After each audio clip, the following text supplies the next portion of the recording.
My name is David Jones. I'm the conductor in residence at the Royal Welsh College of Music and Drama. Well, we were casting around ideas, obviously, for this particular 60th anniversary year, and I don't know, it was almost like a sort of blinding light. It suddenly struck me that we would have to do the Ninth Symphony.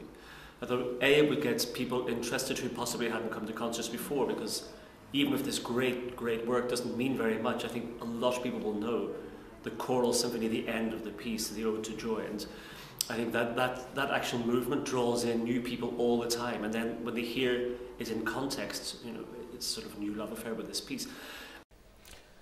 Hello, I'm Geraint Partington, and I'm conductor of the chorus at the Royal Welsh College of Music and Drama. Well, the rehearsal's going pretty well. We worked hard since the beginning of January. We are having a little rest, having learnt all the notes, so that we don't coincide with some other important college activities, but we'll be ready, certainly ready, by the time Sir Charles arrives in 2 weeks' time.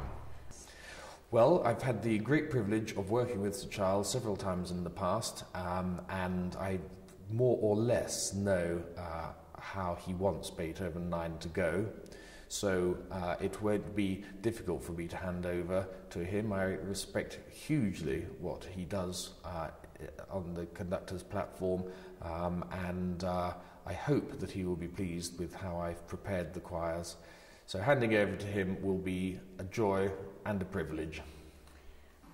An interesting detail in the preparation and the people playing in the orchestra is that the orchestra will be led by Ilse Kirsanova. And now Ilse is a fantastically talented violinist from Latvia, and she is here on the Sir Charles Mackerras Leaders Scholarship.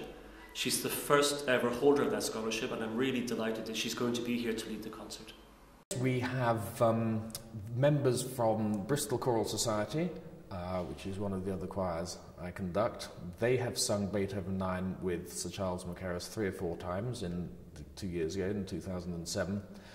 And there's a very happy coincidence that one of Sir Charles's daughters, Cathy, sings in the Bristol Choral Society, so it seemed an appropriate marriage of 2 big choirs. I've been very lucky to have been an assistant conductor and a friend now of Charles Mackerras for about 14 years. And he is one of the greatest Beethoven conductors in the world, and outrageous though it seemed, I was fairly sure I could at least interest him in this project. He's been conducting Beethoven for something like, he's 82, for 50-something years. So there's this great weight of experience and great knowledge. But he was doing the interesting, let's say, period orchestra interpretations long before anyone else. And that's interesting in itself, but his recordings of the Liverpool Phil, which is the first recordings he did in the 80s of the complete series, is in the annals of recordings as a definitive production of the symphonies.